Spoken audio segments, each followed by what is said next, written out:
अभी तो project setup ही किया पिछले 2 दिन में हमने।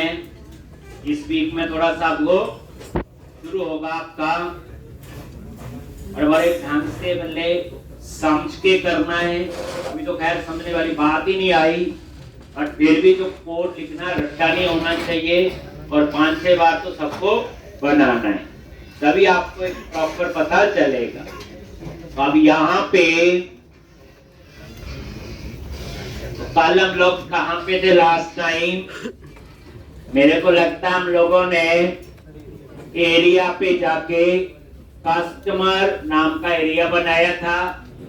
एक एरिया का मतलब एक मॉड्यूल, और एक एरिया का मतलब यह है 1 MVC प्रोजेक्ट। देखा होगा एक एरिया के अपने मॉडल व्यू कंट्रोलर।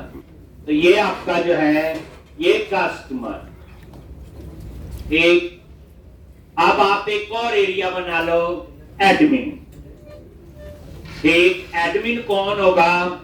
जो उस एप्लीकेशन को मैनेज करेगा। सारे प्रोडक्ट कौन ऐड करवाएगा? एडमिन। कस्टमर तो खरीदने वाले हैं, जैसे हम लोग किसी वेबसाइट पे जाते हैं, सर्च करते हैं add to cart, add to, ये हम करते हैं, आगे कस्टमर है हम लोग। तो अब क्या करो, एरियाज पे राइट क्लिक करो, ऐड एरिया। जितना 2 लेक्चर में करवाया प्रोजेक्ट किस किसने कर लिया? करना वाला आप करा? चलो एरिया, और यहां पे MVC एरिया।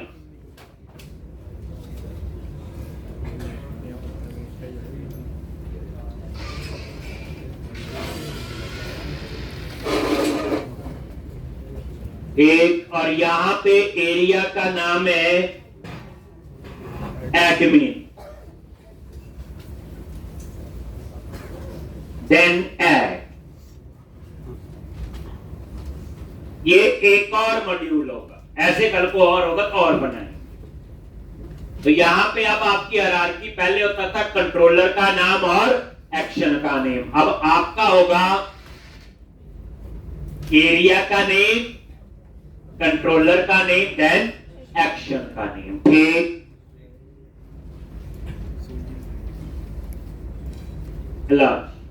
और ये नजर मारो, एडमिन एरिया बन गया। लेकिन इसके अंदर क्या क्या फोल्डर आए? Model, views, controller, data. अब मैं क्या करूंगा, सबसे पहले मॉडल फोल्डर को डिलीट। क्यों कर देंगे? क्योंकि इसके लिए एक अपने सेपरेट प्रोजेक्ट बनाया हुआ।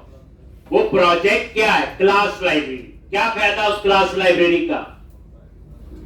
कंपाइल क्लासेज है, परफॉर्मेंस बेटर होगी, जो चीज पहले से कंपाइल है, कोड हाइड होगा, इनकैप्सुलेशन का कंसेप्ट है। ठीक, हमने अलग से डिलीट, ओके। इसी तरह डेटा पे राइट क्लिक किया, डिलीट।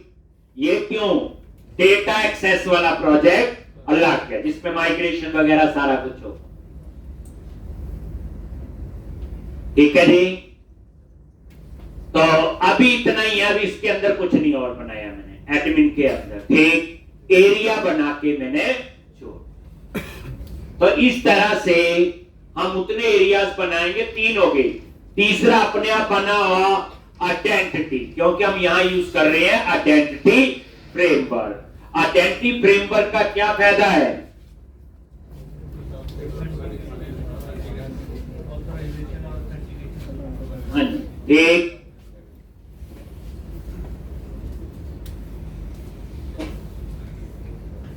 एक तो ऑथेंटिकेशन ऑथराइजेशन है, जिसके 7 टेबल बन गए थे, याद है? चलो, तो ये काम तो आपका हो गया। अब हम लोग एक बार ये रन करते हैं। अब हम इसके ऊपर एक थीम अप्लाई करें। सबसे पहले तो यही करेंगे।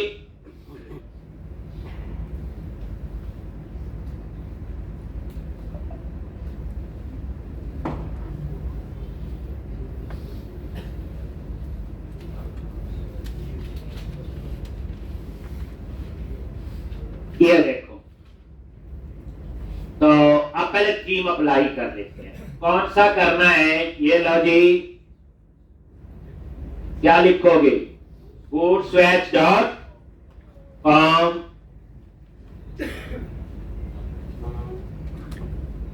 वर्जन 4 यही यूज कर रहे हैं, लेटेस्ट।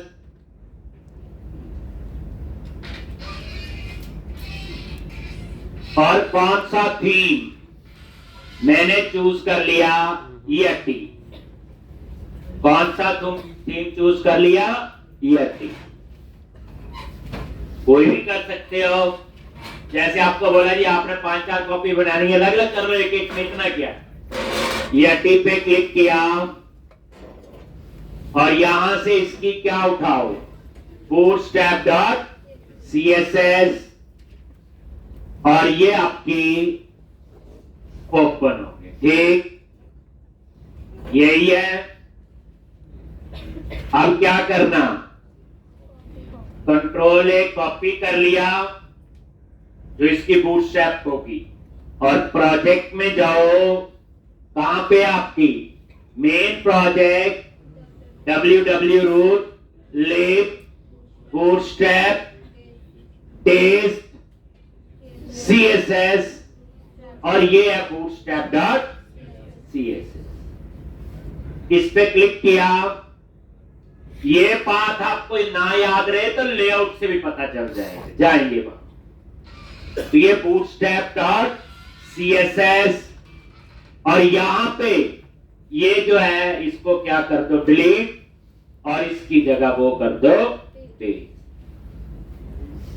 स्पेशल एक लेक्चर लिए थे, लेआउट्स की सारी कहानी बताई। अब चेक कर लो कि ये जो पाथ ठीक है कि गलत है। तो कहां से पता चलेगा? व्यूज, शेयर्ड और लेआउट। और लेआउट के अंदर यहां बंडलिंग नहीं होती, बताया था। यहां सीधा पाथ है, देखो लिब bootstrap test css, लेकिन यहां लिखा आ रहा है bootstrap.min.cs। आप यूज करो bootstrap. क्योंकि हमने इसमें चेंजेस किए हैं। min भी लिख दोगे चल जाएगा। min और विदाउट min में क्या फर्क है? जो विदाउट min है ये डेवलपमेंट यूज करता है डेवलपर के लिए, डेवलपमेंट के टाइम पे। जब min लगता है प्रोडक्शन पे होगा। जब इस प्रोजेक्ट को लाइव कर देते हैं सर्वर पे तो min, तो वो कॉम्पैक्ट होता है। min का मतलब यही है सारा कुछ, इसमें सब कुछ है ना। तो अभी हम डेवलपमेंट कर रहे हैं तो सब कुछ है इसमें। लेकिन एक जब हमने क्या किया, अभी डेवलपमेंट में सब कुछ चाहिए, पता नहीं क्या यूज होगा क्या नहीं, लेकिन जब प्रोजेक्ट बन जाएगा तो फिर तो पता ही होगा। उस समय आप इसको min.cs कर सकते हो। ठीक, तो याद रखना min होती प्रोडक्शन के लिए और विदाउट min होती डेवलपमेंट के लिए। आपको सेम नाम की 2 फाइलें मिलती हैं, एक में min होता है, एक में min नहीं। चलो ठीक, अब आपने रन किया, ज्यादा चेंजेस आपको नजर नहीं आएंगे। थोड़ा सा हम लोग डिजाइन में थोड़ा सा करें।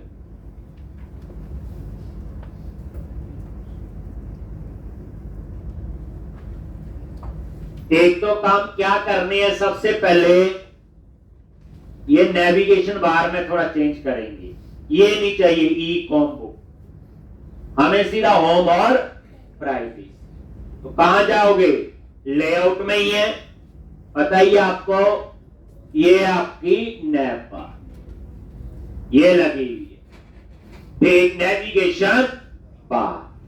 सबसे पहले देखो यही लिखा हुआ, नजर मारो ई कॉम, ये देखो लिखा हुआ ना। ठीक, इसको आप क्या कर दो? डिलीट। क्या कर दो? डिलीट। ये लिखा हुआ ना ई कॉम, जो मैंने क्या बोला, सबसे पहले ये हटाना है। ठीक, तो इस लाइन को यहां से हटा।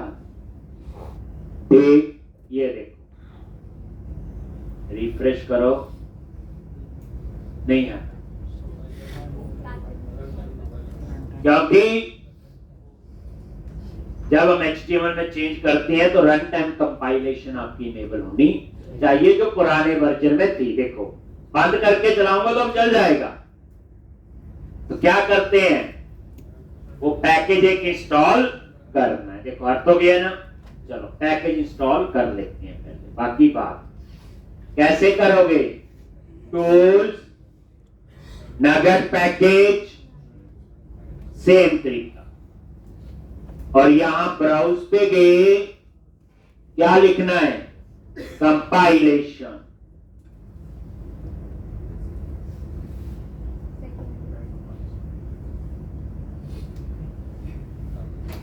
Razor run time compilation.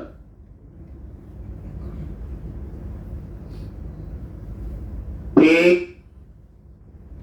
और ये पहला जो प्रोजेक्ट है 1031, इसी पे करना ना, मेन प्रोजेक्ट पे। यही है ना रन टाइम, और इसका वर्जन 6 का जो लेटेस्ट है 0.25। और यहां पे इंस्टॉल पे क्लिक कर और आई एक्सेप्ट। एक अब ये पैकेज आपका इंस्टॉल। एक मेन प्रोजेक्ट पे चाहिए, बाकियों पे नहीं चाहिए, बाकी तो क्लास लाइब्रेरी। अब आपको देखना है तो मेन प्रोजेक्ट पे डबल क्लिक करो और यहां पे देखोगे ये ऐड हो, चेक कर। अब आपने क्या करना है, मेन प्रोजेक्ट में ही program.cs और ये लिखा हुआ program.cs में ये लाइन क्या लिखी है, add controllers with views। जब इससे पहले वाली एप्लीकेशन थी उसमें कंट्रोलर व्यूज ने रेजर पेजेस थे, याद है, ऐड विद रेजर। तो ये था। अब यहां क्या आ गया, कंट्रोलर एंड व्यूज, याद है। और जब मैंने कंट्रोलर ऐड किया था पुराने में तो मुझे लिखना पड़ा था ऐड कंट्रोलर विद व्यूज, नहीं लिखा था, MVC है। क्या करोगे, dot ad run time compilation. अब ये चीज पुराने वर्जन में जी, इसमें आपकी विजुअल स्टूडियो 2022 में ये आपको ऐड करनी पड़ती।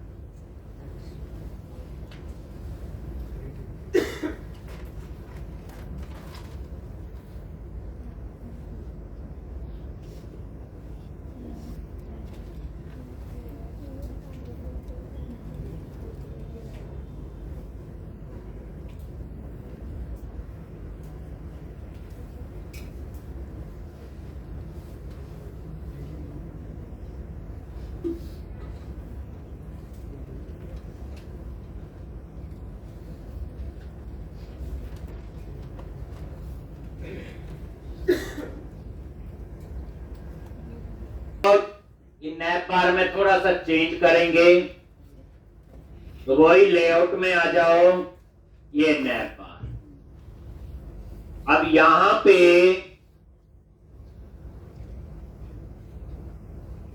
इस नैप बार में सबसे ऊपर यही है नैप बार, ठीक, इजी बाइट आ रहा है, मैंने इसका कर दिया प्राइमरी, यही बैकग्राउंड कलर, बाकी वही प्राइमरी, इन्फो, सक्सेस, अब आइडिया हो जाएगा। इजी आइकन, ठीक। और अब एक बार नजर मारो क्या करता चेंज, पता चल जाएगा। ऐसे कर दिए, बैकग्राउंड कलर व्हाइट की जगह ये, और ये जो इनके टेक्स्ट है क्या कर दो, व्हाइट। तो ये देखो जहां बीजी क्या लिखा हुआ था व्हाइट, वहां क्या कर दिया प्राइमरी, बीजी मतलब बैकग्राउंड कलर। और उसके बाद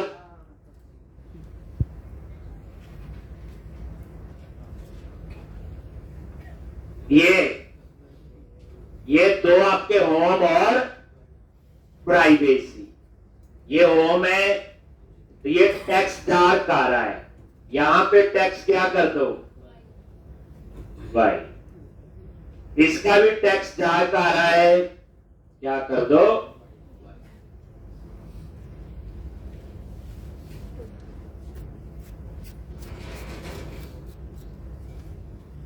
रिफ्रेश, देखो होम प्राइवेट,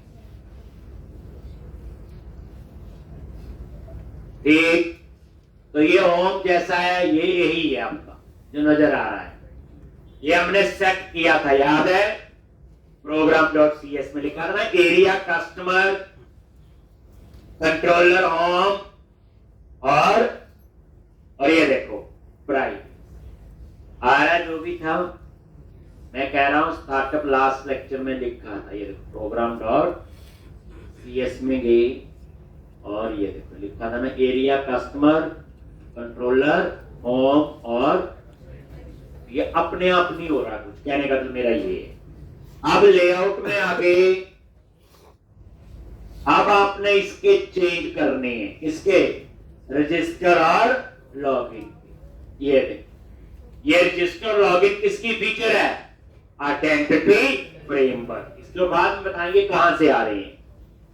तो इसका टेक्स्ट चेंज करना है, तो होम तो यही मिल गया और प्राइवेसी भी, लेकिन उसके लिए इन्होंने एक पार्शियल व्यू बनाया हुआ, नीचे देखो लिखा हुआ पार्शियल नेम। पार्शियल व्यू को हम ऐसे ही कॉल करते हैं, करवाया हुआ। अब आपको हर एक चीज पता चलेगी क्यों पहले पढ़ाई थी। पार्शियल व्यू का नाम क्या है, अंडरस्कोर लॉगिन पार्शियल। कहां बना होगा, व्यूज के अंदर शेयर में। शेयर में क्यों बनाते हैं, जिन चीजों को आप और जगह यूज करना है या शेयर करना है तो शेयर फोल्डर में।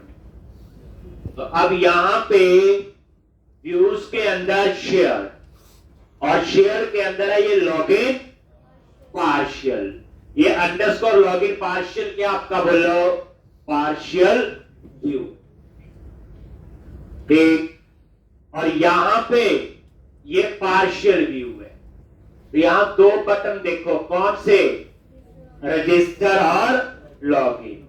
बस क्या करना है, इसका टेक्स्ट दोनों का क्या कर दो,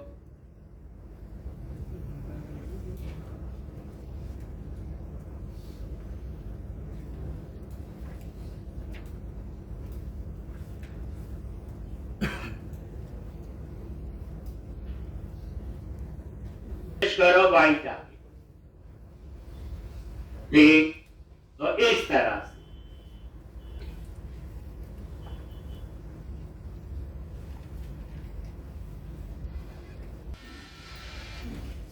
ये लॉग आउट का बटन है। कौन सा बटन है, लॉग, ठीक। अभी नजर नहीं आ रहा, ये तो तब आएगा जब लॉगिन होगी। तो इसका टेक्स्ट भी क्या आ रहा है, डार्क। तो ये भी आप, ठीक, लो, एक हाथ में नजर आएगा जब लॉगिन बटन, तब नजर आता है जब लॉगिन होती है। वो भी वाइट ही नजर आना चाहिए। तो इसका भी टेक्स्ट क्या कर दिया। अब देखो थोड़ा सा आपका ठीक हो गया। इनको 5-6 मिनट में करोगे तो पता चल ही जाएगा। थोड़ा अपना भी कर लेना, ये थोड़ा ऐसा डिजाइन ही है इसमें। क्या ये, अब ये क्या, ये होम पेज है, बाद में देखेंगे क्या प्रोडक्ट कैसे आने हैं। ये लिखा हुआ कॉपी राइट, क्या लिखा हुआ, और इसको भी थोड़ा ठीक कर लेते हैं। लेआउट पे गए, कहां पे गए, लेआउट में, ये नीचे फुटर में होगा, कहां लिखा, ये लिखा रहा। पहली बात, ई कॉम प्रोजेक्ट नहीं है, एक कुछ भी नाम रख दो, बुक शॉपिंग, एक बाकी ठीक है। ये क्लिक में कहीं नहीं जाना, तो हटा दो आगे, ठीक है। प्राइवेसी, इतना कॉपीराइट हो, लिखना देखो मर्जी आपकी। और यहां पे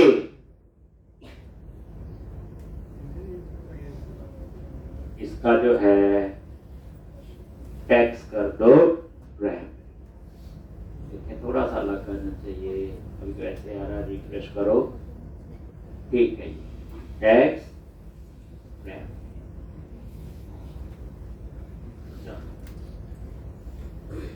ठीक है जी। अब हम सबसे पहले, अब बाद में आएंगे व्यू वाले पार्ट पे। अब हम लोग पहले मॉडल बनाएंगे। मैं 2 मॉडल बनवाऊंगा, एक कैटेगरी, एक कवर टाइप। क्यों? बुक जो है उसकी कैटेगरी होगी कि कॉमेडी बुक है, स्पोर्ट्स की बुक है, किस category, that is category. Cover type hard cover है या सॉफ्ट। पैसे होंगे ना, हार्ड कवर के पैसे ज्यादा होंगे, सॉफ्ट कवर के पैसे कम होंगे। तो उस तरह से हमारा एक मानना है। तो अब आप ये सारा क्लोज करो, और अब कैसे हम काम करने वाले हैं देखो धीरे धीरे करके। तो सबसे पहले मॉडल्स वाले प्रोजेक्ट पे आओ ध्यान से। अब यहां में अभी 2 ही बनाएंगे, कल को 10 और बनेंगे, धीरे धीरे कर। कैटेगरी समझ आ गया? बुक की कैटेगरी कि किस कैटेगरी की बुक। तो मॉडल पे राइट क्लिक किया, मॉडल वाले प्रोजेक्ट पे गए, ऐड क्लास, और यहां पे नेम दे दिया कैटेगरी। क्या दे दिया? कैटेगरी। तो ये कैटेगरी देखो, मॉडल्स के अंदर कैटेगरी डॉट CS, और ये देखो बढ़िया इसका नेम स्पेस आ रहा है, बाय डिफॉल्ट इंटरनल आ रहा है। हमने इसको क्या करना है? पब्लिक। अब पब्लिक और इंटरनल में क्या डिफरेंस है? अगर मैं इंटरनल रहने दूंगा तो मैं इनको विद इन द असेंबली ही एक्सेस कर सकता हूं। मतलब ये है, मैं इसी प्रोजेक्ट के अंदर एक्सेस कर सकता हूं जो ये क्लास लाइब्रेरी इंटरनल मेंबर है, और पब्लिक मेंबर्स को आप बाहर भी एक्सेस कर सकते हैं। ये होता है इंटरनल और पब्लिक में डिफरेंस।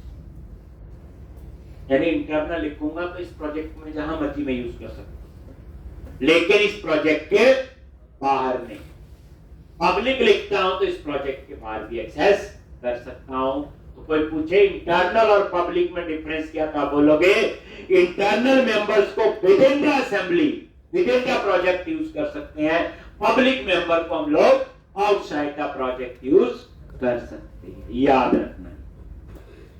लो, तो ये आपका आ गया कैटेगरी आईडी, और ये देखो कितनी हेल्प अपने आप ही आ रही। ये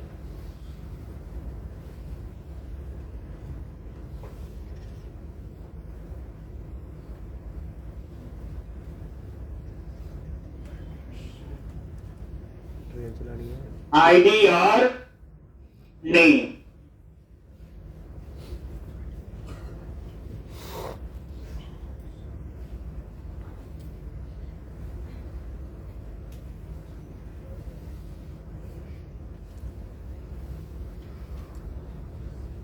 एक मतलब क्या, कैटेगरी का आईडी, ये प्राइमरी की होगी, ऑटो जनरेट बताइए, और कैटेगरी का नेम।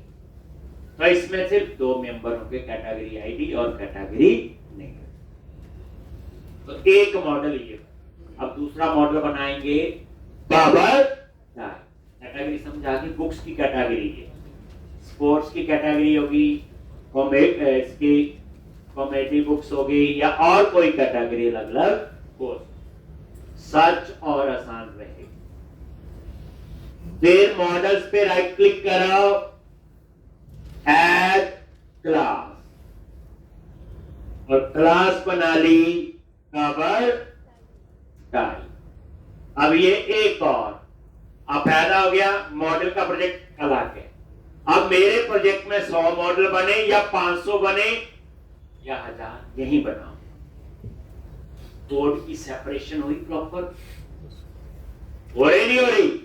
एक और ये कोड भी हाइड होगा जब कोई यूज करेगा, क्योंकि ये क्लास लाइब्रेरी है, कंपाइलर क्लास है, परफॉर्मेंस भी बेहतर हो। तो यहां पे पब्लिक,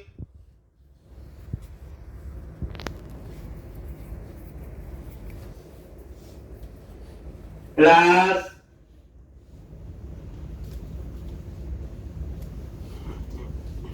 कवर टाइप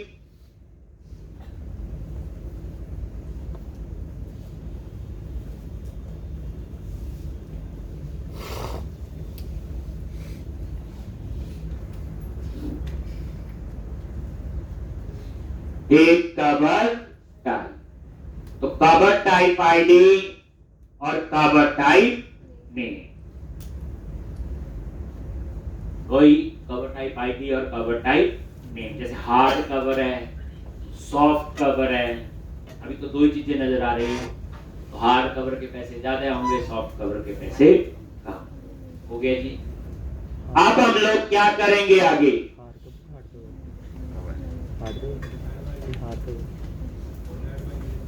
एक अब आपने क्या करना है, एक अब आप डेटा एक्सेस वाले प्रोजेक्ट पे जाओ और एप्लीकेशन डीबी कॉन्टेक्स्ट में इन दोनों मॉडल को ऐड करो, फिर वही ऐड माइग्रेशन और अपडेट डेटा बताइए। अब ऑलरेडी उस डाटाबेस के अंदर 7 टेबल बने हुए हैं, जो आइडेंटिटी फ्रेमवर्क ने यूजर के लिए, रोल्स के लिए 2 और बन जाएंगे। चलो जी लिख लिया ये। तो ये आपके मॉडल वाले प्रोजेक्ट में आपका इतना ही काम। ध्यान से अब आप आओ डेटा एक्सेस, और इसके अंदर डेटा फोल्डर है, और डेटा में क्या है? Application dB context.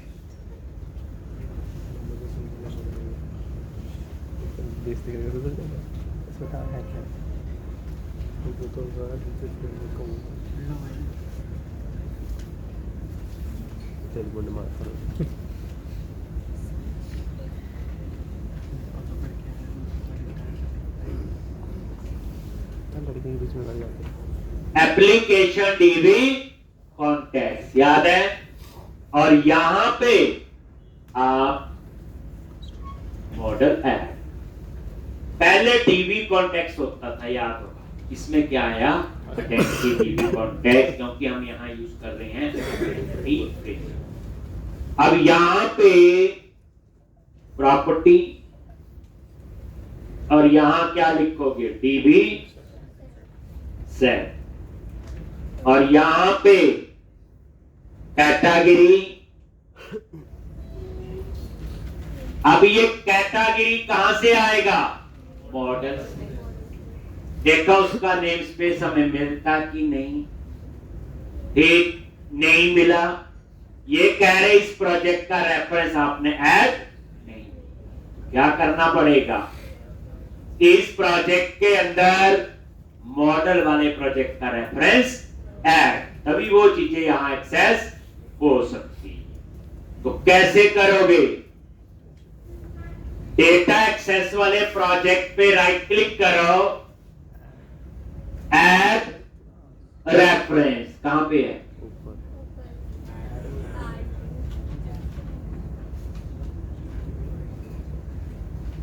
Add project reference, तभी एक्सेस होंगे। ऐड प्रोजेक्ट रेफरेंस, और यहां पे कौन सा ऐड करना है? मॉडल।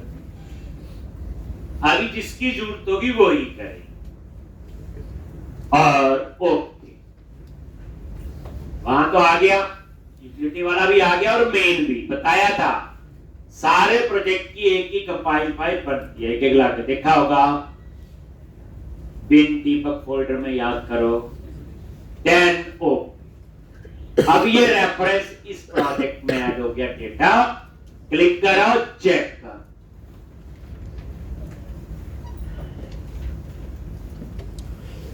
एक यहां प्रोजेक्ट रेफरेंस। अब आप देखोगे तो इसका नेम स्पेस आपको नजर आए, एक, और यहां पे किस नाम से रखना है?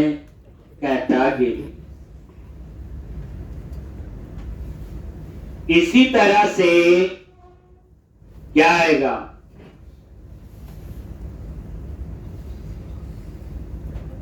कवर टाइप,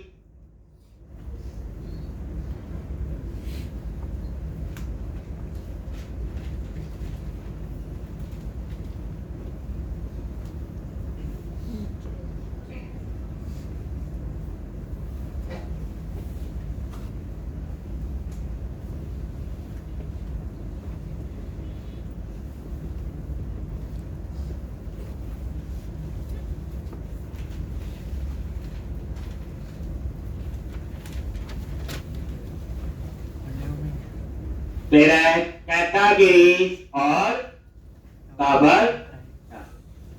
तो इस तरह से ऐड कर दिए।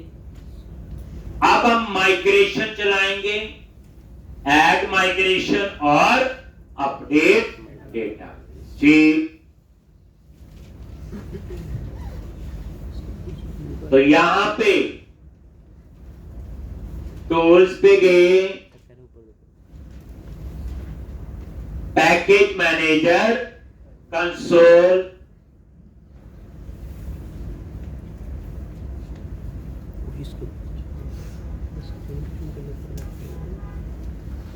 और यहां पे डेटा एक्सेस।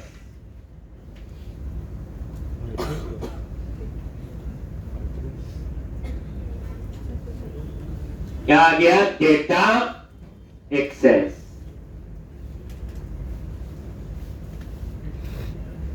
और यहां पे ऐड आइकन, माइग्रेशन,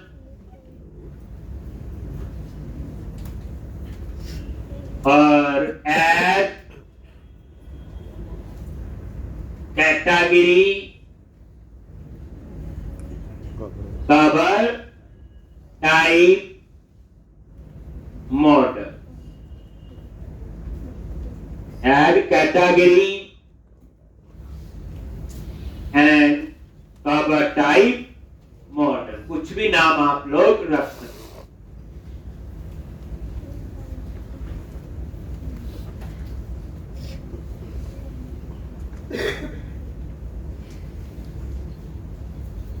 और ये देखो यहां ये बन गया होगा, ये चेक कर।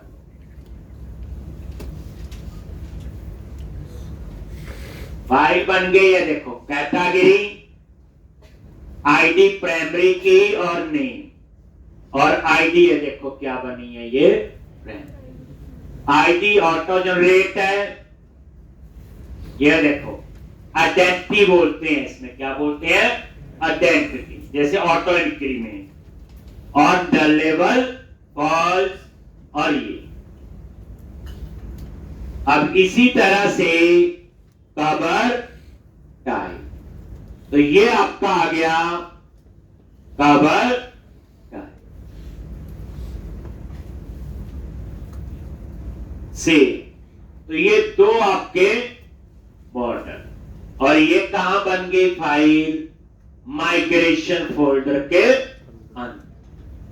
अब आपने क्या करना है बोलो, अपडेट, वही पैकेज मैनेजर कंसोल, क्या लिखोगे, update hyphen data base.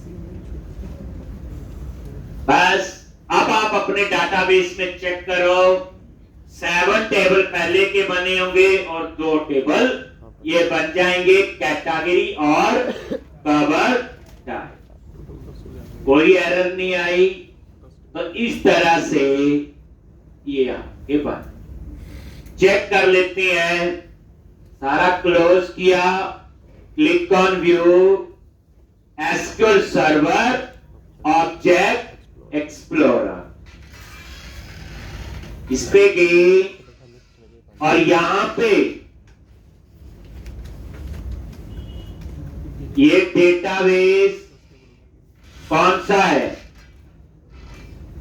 TV e com, यही है। 1031 एक्सपेंड किया,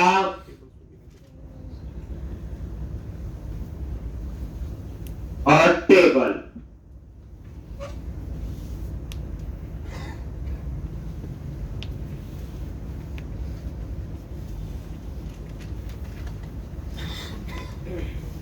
और ये देखा कैटेगरीज और कवर डाल 7 पहले 2 9 हाँ 7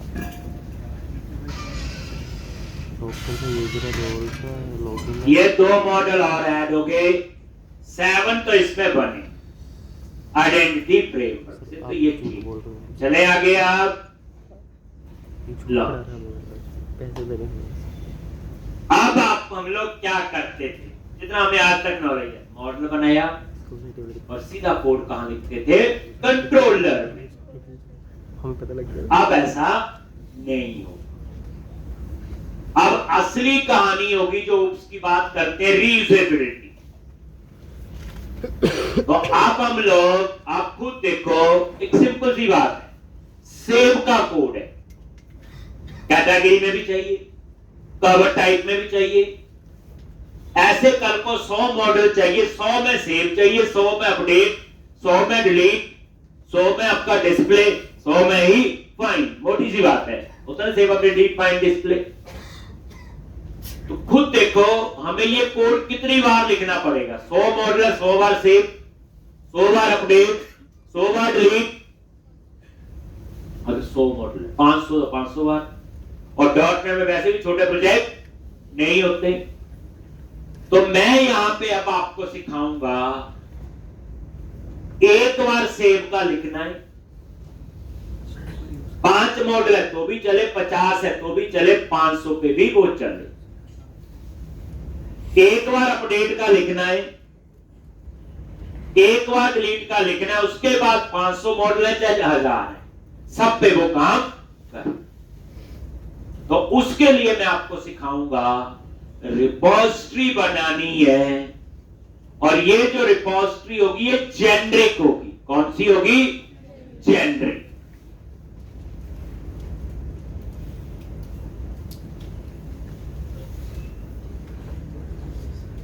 जेनरिक, अगर हम सिंपल जेनरिक का था कि रन टाइम पे बताएंगे, एक किसके साथ सेव करे, किसके साथ काम करे, किसके साथ अपडेट ली, पहले नहीं हमें पता है। अगर पहले पता हो तो जेनरिक नहीं होता। तो अब मैं आपको सिखाऊंगा रिपोजिटरी। तो पहली बात हो, एकदम आपको समझनी है, घबराना नहीं। जब उन चीजों को हम यूज करेंगे प्रोजेक्ट में बनाने के बाद, तब वो समझ आएगा, इसलिए ज्यादा कंफ्यूज नहीं हो। अब रिपोजिटरी क्यों बना रहे हैं एक, और वो भी मैं जेनरिक बना रहा हूं, नॉन जेनरिक नहीं। नॉन जेनरिक तो स्पेसिफिक होगी, इसी मॉडल के साथ चलेगी, जेनरिक किसी के साथ भी चलेगी, चाहे कैटेगरी है, चाहे कवर टाइप है, चाहे कल को 1000 मॉडल और। तो उसके लिए आपने रिपोजिटरी पैटर्न यूज करने हैं। और असली कहानी रीयूजेबिलिटी की यहां से समझ आनी शुरू होगी।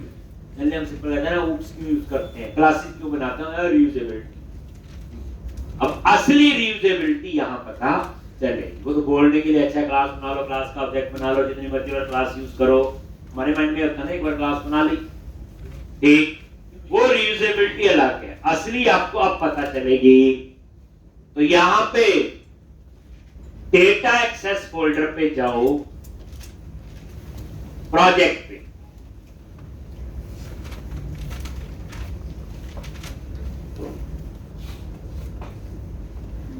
इस पे राइट क्लिक करके एक फोल्डर बनाओ, ध्यान से, ऐड न्यू फोल्डर, और फोल्डर का नाम रख दिया मैंने रिपोजिटरी।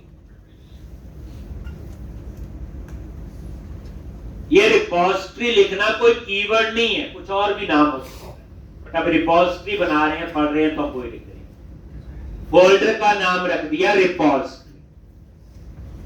इसके अंदर हम क्लासेस बनाएं।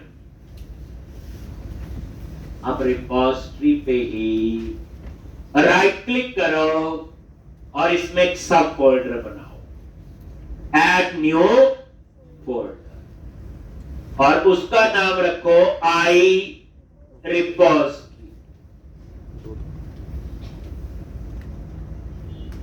आई रिपोजिटरी।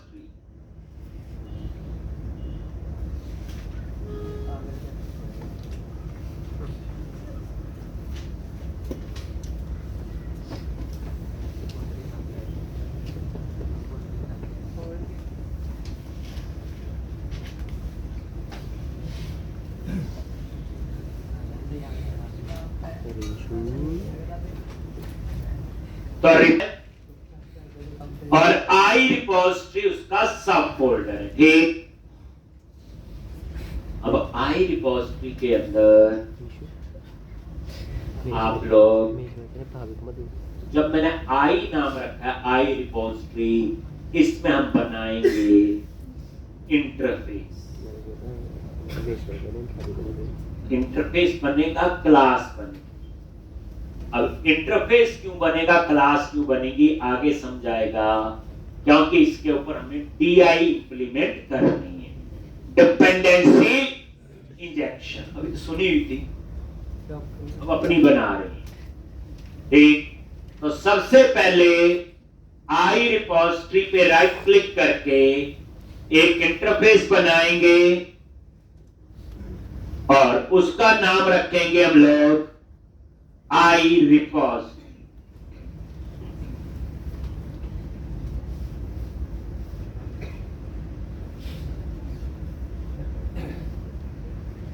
क्या नाम रखेंगे उसका, आई रिपोजिटरी। तो आई रिपोजिटरी पे ऐड किया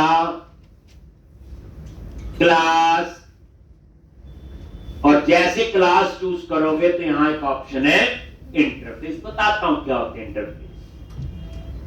इंटरफेस, और इसका नाम रखो आई रिपोजिटरी।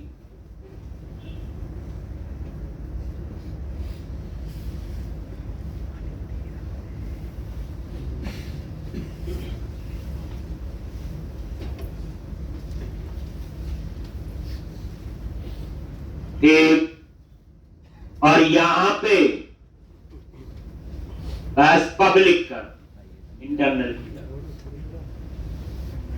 अब ये क्या है, इंटरफेस कहां बना, पता चल गया। प्रोजेक्ट का नाम रिपोजिटरी, देन तो पहली बात, इंटरफेस क्या होते हैं, किसके लिए यूज करते हैं, that is use for declaration.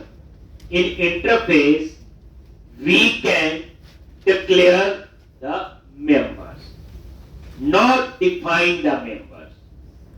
हम सिर्फ मेंबर डिक्लेयर करते हैं, डिक्लेरेशन, नॉट डेफिनेशन। जैसे आप लोग 5 मेंबर डिक्लेयर कर लिए, जहां जरूरत होगी मैं वहां उनको डिफाइन करता जाऊं।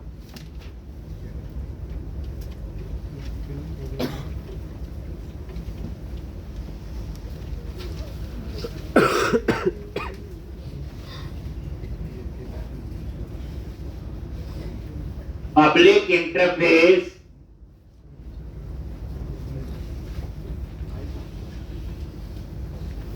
आई रिपोजिटरी।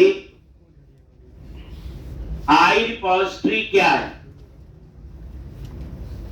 ये आपका एक इंटरफेस। एक आई रिपोजिटरी क्या है, आपका एक इंटरफेस। इंटरफेस किसके लिए होते हैं, that is use for declaration. एक सिर्फ इसमें मेंबर डिक्लेयर होते, डिफाइन नहीं होते। We can implement multiple interface in single class. हमने पढ़ा हुआ, एक क्लास के अंदर एक ही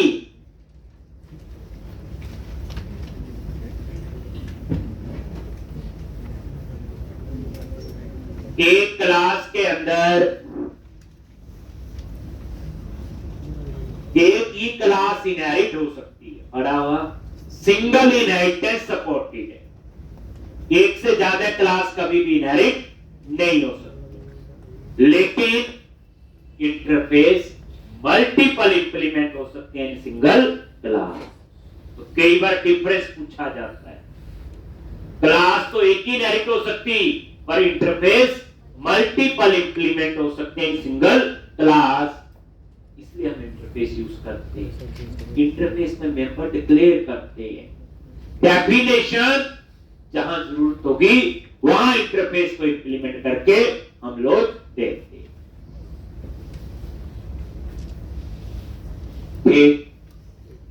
We can inherit interface within the interface, हम इंटरफेस के अंदर इंटरफेस इनहेरिट भी कर सकते हैं।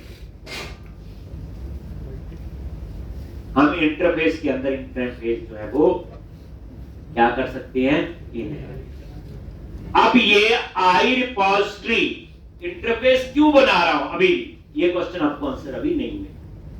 यहां हमने टीआई इंप्लीमेंट करनी है, डिपेंडेंसी इंजेक्शन, बड़ी इंपॉर्टेंट फीचर है ASP.NET कोर में, जिसमें आपको कभी भी क्लास का ऑब्जेक्ट बनाने की जरूरत नहीं पड़ती। जब जरूरत होती तभी अपने हिसाब से ऑब्जेक्ट बनाता है और उसे डिस्ट्रॉय करता। टीआई जो अभी तक सिर्फ एप्लीकेशन डीबी कॉन्टेक्स्ट पे इंप्लीमेंट करते, जो हमने नहीं बनाए। तो मैं पूरा एक फ्लो कंप्लीट होगा तब मैं आपको टीआई के सारे स्टेप्स लिखवा दूंगा, इसके लिए क्या क्या करना पड़ा। तो सबसे पहले इंटरफेस। अब ये इंटरफेस किस मॉडल के साथ यूज होगा, कैटेगरी के साथ, कवर टाइप के साथ। कल को 100 मॉडल और बने हैं, तो मैं चाहता हूं किसी के साथ भी ये यूज हो। तो हम यहां पे क्या बताएंगे, टी, ये टी टाइप है, ये वेरिएबल है, कुछ और नाम भी रख सकते हैं। आपने जब F12 प्रेस करते बड़ी जगह टाइप टी ऐसे लिखा देखा हो, अब आपको वो भी समझ आए। टी का मतलब क्या है, टाइप, और यहां पे कोई भी टाइप हो सकती है, लेकिन मैंने कंडीशन लगा दी वेयर टी क्या होगी, हमेशा क्लास होगी। अब वो क्लास कवर टाइप भी हो सकती है, क्लास कैटेगरी भी हो सकती, या कोई और भी हो सकती। हम क्या सीख रहे हैं बच्चे, जेनेरिक रिपोजिटरी। ये जो जेनेरिक रिपोजिटरी का कंसेप्ट है सभी प्रोजेक्ट के लिए कॉमन, इसको अभी तक तो बताया ही नहीं ये किसके साथ यूज होगा। हम टी में पास करेंगे, अगर टी में पास करेंगे कैटेगरी तो कैटेगरी के साथ, टी में पास करेंगे कवर टाइप तो कवर टाइप, तभी तो जेनेरिक बने। अगर आपको ये पता चल गया कि ये इसके साथ ही यूज होगा तो वो जेनेरिक नहीं है। जेनेरिक का मतलब ये होता है रन टाइम पे जब यूज करेंगे तब बताएंगे। ये बड़ा इंपॉर्टेंट कंसेप्ट है और ये किसी भी प्रोजेक्ट पे आप अप्लाई कर सकते हैं, टेस्टेड है, बग फ्री है। वेयर टी जरूर लिख दिया कि क्लास होनी चाहिए। अब हम यहां पे एक ऐड का save, update, delete, find, display, उसके लिए मेथड डिक्लेयर करें। क्या करेंगे उसके लिए, मेथड हम लोग डिक्लेयर करें।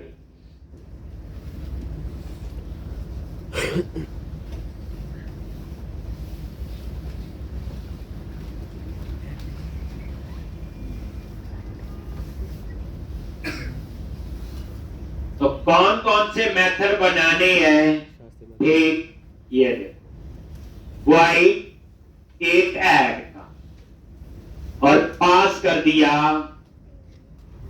T entity. इसको सेव करना, ऐड का मतलब क्या हो गया, सेव। टी पास करेंगे जो ये टी है, अगर कैटेगरी पास होगी तो कैटेगरी में सेव करेगा, कवर टाइप पास होगा तो कवर टाइप, कोई और मॉडल पास होगा तो उसको। फिर लिखा wide update, T wide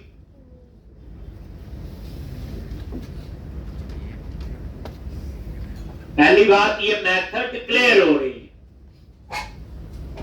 return type क्या दे दी, वाई, बताइए। और इसके आगे ये नहीं लिखा कि पब्लिक है या प्राइवेट है। तो याद रखना, इंटरफेस पब्लिक है तो उसके अंदर के मेंबर भी क्या होंगे, ऑटोमेटिकली पब्लिक होंगे, आपको लिखने की जरूरत नहीं। तो एक ऐड का होगा, एक अपडेट का, एक रिमूव का। ये मैंने डिलीट की जगह नाम क्या रख देना, वैसे ये भी रख देते, मर्जी है आपकी, बट ये रख रिमूव। ठीक, अब यहां पे रिमूव वाला मेथड मैंने क्या किया, ठीक, बोलो। आईडी से भी हो सकता है रिमूव, और एंटिटी से। ओवरलोड कर दिया, क्या बोलते हैं इसको, overloading. Same name with different parameter. तो ये रिमूव क्या करेगा, टी में जो एंटिटी होगी उसको रिमूव कर देगा, या आईडी पास करेंगे तो उस आईडी पे भी हम डिलीट करवा सकते। डिलीट नहीं करते, डिलीट में आईडी नहीं पास करते थे, उससे भी होना चाहिए, या सीधा एंटिटी पास। तो ऐड का हो गया, अपडेट का हो गया, और डिलीट का हो गया। अभी तो डिक्लेयर हुआ, इनके अंदर कोड लिखने हैं। अब यहां पे एक आप और बनाओ, वाइड रिमूव रेंज। रेंज का मतलब क्या होगा, बोलो, ठीक। अगर मल्टीपल रिकॉर्ड इकट्ठे डिलीट करने हैं, तभी अंदर क्या लिखा, आई इनमरेबल। टी कैटेगरी है या कवर टाइप या कोई और हमें कुछ नहीं पता। यानी ये जो आई रिपोजिटरी इंटरफेस बना रहे हैं, ये जेनरिक बन रहे रिपोजिटरी, और इसमें कहीं नहीं लिखा कि ये कैटेगरी के साथ यूज होगा, कवर टाइप के साथ, या कोई और 100 मॉडल हैं, तभी तो हम इसको क्या बोलेंगे, जेनरिक रिपोजिटरी। ठीक, अब उसके बाद आपका डिस्प्ले, एंटिटी की जगह क्या लिख लो यहां पे, अब आपने बनाना है फाइंड का। तो गेट टी, गेट दे दिया, इंट क्या पास करेंगे, आई। ये वही है फाइंड जो फाइंड लिखते थे, ठीक। तो आईडी पे फाइंड करेगा और क्या रिटर्न करेगा, जो फाइंड करेगा उसकी। अगर कैटेगरी पे फाइंड करेगा तो टी में कैटेगरी रिटर्न करेगा, कवर टाइप होगा तो कवर। टी कोई कीवर्ड नहीं है, याद रखना। उसके बाद ये फाइंड का, अब आपका आएगा किसका, डिस्प्ले का। क्या आएगा, डिस्प्ले का। ये फाइंड है, गेट का मतलब क्या हो गया, फाइंड। आंसर कोड वही होंगे जो हमें आते हैं, ठीक। अब आपका बनेगा क्या, गेट ऑल। अब ये जो गेट ऑल है आपका, ये डिस्प्ले। अब हम लोग तो एक ही केस लिखते हैं जी, context.employees.toLane, लेकिन यहां पे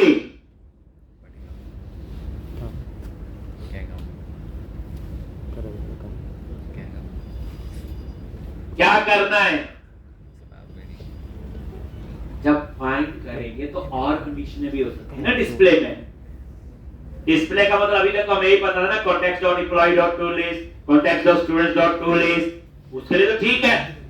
लेकिन मान लो आपके आगे कि दो डेट्स के बीच के जिनकी डेट ऑफ ज्वाइनिंग है वो आनी चाहिए, तो दो डेट्स कंडीशन लगानी पड़ेगी ना, select star from this where date greater than this and date less than this. या मुझे इसी डिपार्टमेंट के सारे लोग चाहिए, या मुझे इस कैटेगरी के सारे प्रोडक्ट चाहिए, वो तो डिस्प्ले का कोड वो, तो फिल्टर कंडीशन लागू हो जाएगी ना। अब हम लोग अभी तक क्या पढ़ते थे? Simple underscore context dot employees dot tool list, सारे एम्प्लॉय। अगर आपको ये चाहिए कि जिन एम्प्लॉय की सैलरी इतने से ज्यादा है वो सारे आए, फिल्टर कंडीशन होगी। तो पहली बात वो फिल्टर कंडीशन का पैरामीटर देना पड़ेगा। दूसरी बात, मल्टीपल टेबल से भी डाटा आ सकता है, जो इंक्लूड लिखते थे, ठीक है ना? Underscore contact dot register dot फिर include city, include state, include लिखा था नहीं लिखा था? तो जब मल्टीपल टेबल से आएगा तो भी काम करना चाहिए। जैसे ऊपर गेट है ना, ये सिंगल टेबल पे अप्लाई होता है और प्राइमरी की पे, याद है? फाइन, ये वो है। अब गेट ऑफ में एक फिल्टर कंडीशन देंगे, एक हम लोग मल्टीपल टेबल का प्रोविजन देंगे डॉट इंक्लूड वाला। और तीसरा गेट ऑल डिस्प्ले का कोड है, तो वहां पे सॉर्टिंग का प्रोविजन भी होना चाहिए। जिनकी सैलरी सबसे ज्यादा है वो पहले आए, इससे कम वाले ऐसे ना, या सबसे महंगी बुक ऊपर आए उससे सस्ती नीचे आए, किस पे भी आपने क्या करना है? सॉर्ट होनी चाहिए, नहीं होनी चाहिए? तो जब बच्चे हम जेनरिक चीज बनाते हैं ना, अब ये सारी चीजें सोचनी पड़ती है। जब नॉन जेनरिक बनाते हैं तो गुजारे लायक की होता है, जैसी डिमांड है वैसा लॉजिक लगा के उसको लाइन को दे, कल को वो गुस्सा नहीं करता, तूने ये मांगा था हमने दे दिया। जेनरिक तो होता है ये किसी भी प्रोजेक्ट के साथ काम करें। आप बताओ, ये जो लॉजिक अभी हम लिख रहे हैं इसमें कहीं लिखा ई कॉमर्स का प्रोजेक्ट है, कहीं लिखा कैटेगरी, तो इसका मतलब हम जो चीज सीखने जा रहे हैं कि ये सभी प्रोजेक्ट्स में आपकी कौन। चलो अब हम इसके अंदर क्या क्या पास करेंगे पैरामीटर, ये लॉजिक डिक्लेयर करेंगे। तो यहां पे ये फिल्टर के लिए, तो यहां पे आपने स्पेसिफाई करनी है क्या? एक्सप्रेशन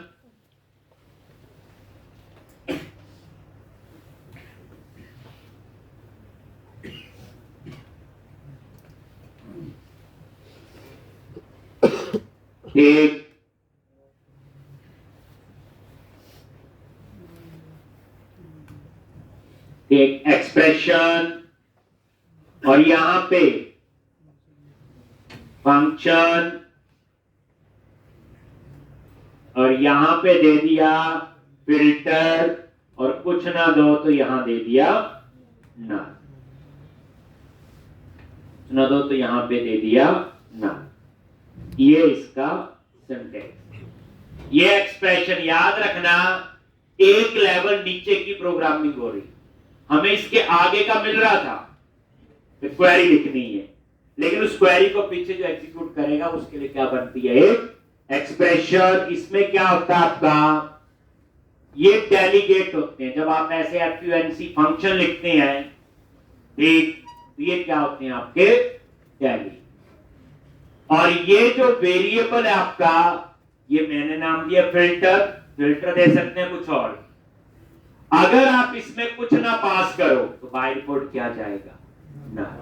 जैसे मान लो आपने कोई कंडीशन नहीं लगानी, फिल्टर सिंपल टू लिस्ट चाहिए, तो फिल्टर में क्या आएगा?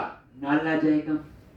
जैसे ये कंसीडर होगा फिर ऑप्शनल पैरामीटर। तो ये जो एक्सप्रेशन जो हम लिखते हैं उसके लिए एक चीज होती है, जो हम लिखेंगे ना पूरी क्वेरी बना के, select star from this where date, जैसे ऐसे कुछ भी एक्सप्रेशन, ये उसके बाद मल्टीपल टेबल्स के लिए, या पहले आप यहां पे सॉर्टिंग के लिए, उसके लिए होता है आई क्वेरिएबल। क्या होता है उसके लिए? आई क्वेरिएबल। ठीक, यहां पे आई क्वेरिएबल किसके ऊपर? दिस कॉमा किसमें? I ordered queryable. Order Y होती है ना सॉर्टिंग के लिए, आई ऑर्डर, और यहां पे नाम दे दिया ऑर्डर बाय लो। एक और बाय डिफॉल्ट पास कर दी। ये किसके लिए होता है? सॉर्टिंग के लिए। किसके लिए हो गया? सॉर्टिंग के लिए। तो ये ऑर्डर बाय जो है ये मैंने एक, तो ये क्वेरीएबल और इसमें कौन सा इंटरफेस यूज हुआ? आई क्वेरीएबल और आई ऑर्डर्ड क्वेरीएबल। क्वेरीएबल है ये, आई ऑर्डर्ड क्वेरी।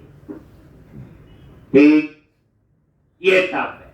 अगर आपने ऑर्डर वाइज नहीं करना, मतलब सॉर्टिंग नहीं करनी, तो ये खाली छोड़।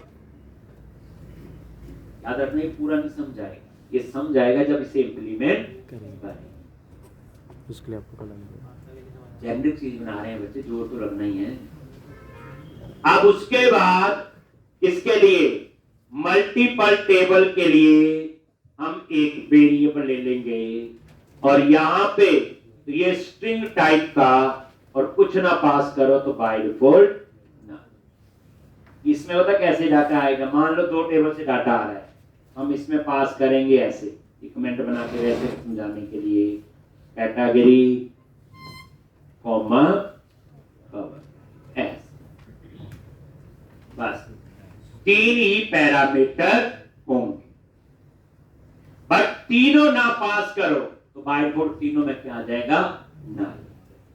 ठीक, ऑप्शनल कंडीशन कंसीडर हो जाएंगे ना, फिर कुछ ना पास करो तो बाय डिफॉल्ट। याद रखना, ये मेंबर हम डिक्लेयर कर रहे हैं। क्या कर रहे हैं? डिक्लेयर। अब आपका एक और मेंबर है, कौन सा? फर्स्ट और डिफॉल्ट। देखो फाइंड, एक टेबल पे फाइंड करेगा प्राइमरी की पे, लेकिन फाइंड का काम करना मल्टीपल टेबल से ज्वाइन करके आएगा, और नॉन प्राइमरी की पे भी फाइंड करना है, तो हम क्या यूज करते हैं? फर्स्ट और डिफॉल्ट। अब हमने फिर वो यहां पे क्लियर है जी? तो कल आओगे बच्चे, इतना लिख कर आना, समझाएंगे इसको। मैंने पहले बताया 1-2 दिन आपको थोड़ा सा लगेगा इस वीक में। ठीक, ये क्या हो गया, हम रोज हंसते हो जाते थे। ठीक, तो 5-4 दिन थोड़ा सा जोर